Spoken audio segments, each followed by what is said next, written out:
दोपहर का वक्त था। मार्केट में जा रहा था तो एक बाबा जी जमीन पर बाल्टी और लीमू लिए बैठे शिकंजमी बेच रहे थे। इर्द गिर्द शिकंजबीन और जूस वाली रेड़ियां थी जहां रश था। मैंने एक गिलास बनाने का कहा तो मालूम हुआ कि वो बोल नहीं सकते और समाज से भी महरूम हैं। स्कंजबीन पीने के बाद मैंने हलक की तरफ इशारा करते हुए कहा कि वाह, मजा आ गया, ठंडा कर दिया। वो खुश होकर मेरी तरफ देखते रहे। कितने का गिलास है? उन्होंने कागज मेरे सामने कर दिया जिस पर 30 रुपए दर्ज था। मैंने 100 रुपए दिए और चला गया। उन्होंने पीछे आकर मेरी कमर पर हाथ रखकर 70 रुपए आगे बढ़ा दिए। मैंने कहा कि आप रख लें, ये आपके लिए हैं। पहले मेरी तरफ फिर आसमान की तरफ देखा और वापस चले गए। कुछ देर बाद घर से कुछ कपड़े आने थे, मैं वो लेने चला गया।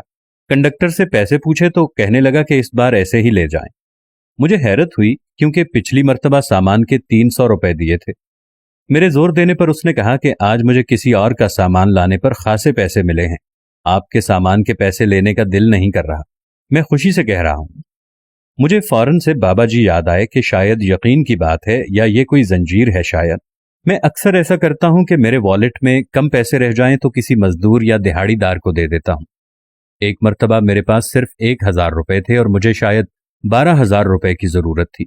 मैंने कुछ देर सोचा और फिर सामान लाकर अम्मी को दे दिया कि चावल तो बना दें। फिर पैकेट बनाकर बाइक पर निकल गया। रास्ते में कूड़ा चुनने वाले, रिक्शे वाले और रेडी वाले को देकर घर आ गया। आप यकीन करें कि अभी 1 घंटा भी नहीं गुजरा था कि मुझे एक कॉल आई। मेरे एक सेल तय हो गई और एडवांस 15,000 रुपए मेरे अकाउंट में शिफ्ट कर दिए गए।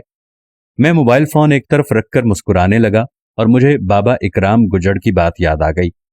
वसीम पुत्र, हम समझते हैं कि अल्लाह ताला हमारे एक के बदले हमें 10 देता है, जबकि अल्लाह ताला हमारे एक के बदले अपने 10 वापस करता है, और अल्लाह ताला के 10 का हिसाब दुनिया का कोई रियाजीदान या कैलकुलेटर नहीं कर सकता। ये आदत वालिद साहिब से ली। कारोबार में नुकसान हो जाता या कोई बड़ी परेशानी आती तो वालिदा से कहते चावल बनाकर बांट दो, या फिर किसी रिश्तेदार या जानने वाले की तरफ राशन भेजा करते थे। तब मैं सोचता था कि एक तो नुकसान और फिर अब्बू हैं कि जब बड़ा हुआ तो समझा कि जब आप किसी का वो मसला या परेशानी हल कर देंगे जो आपके इख्तियार में है, तो अल्लाह ताला आपकी वो परेशानी खत्म कर देंगे जो आपके इख्तियार में नहीं है। आपके बड़े मसले हल हो जाएंगे। एक बार बांटने वाले, तकसीम करने वाले तो बन जाइए, आपके बिगड़े काम भी ठीक हो जाते हैं। इस सारी कहानी का एक ही लुब्बे लुबाब है कि जब तुम अल्लाह की राह में तकसीम करोगे तो अल्लाह तुम्हारे लिए आसमान से, अर्श से मन्नो सलवा उतार देगा। अल्लाह कहता है कि तुम मेरी राह में 1 दो, मैं तुम्हारी राह में उसको 70 से ज़रब देकर तुम्हें दूंगा। सुबहान अल्लाह, क्या अजीम शान है मेरे अजीम परवरदिगार की। दोस्तों, हमें भी चाहिए कि अपनी इस्तिताअत के मुताबिक ज्यादा नहीं तो थोड़ा बहुत सदका जरूर दिया करें।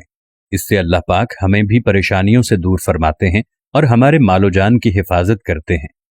अल्लाह हमें अमल की तौफीक अता फरमाए। आमीन सुम्मा आमीन।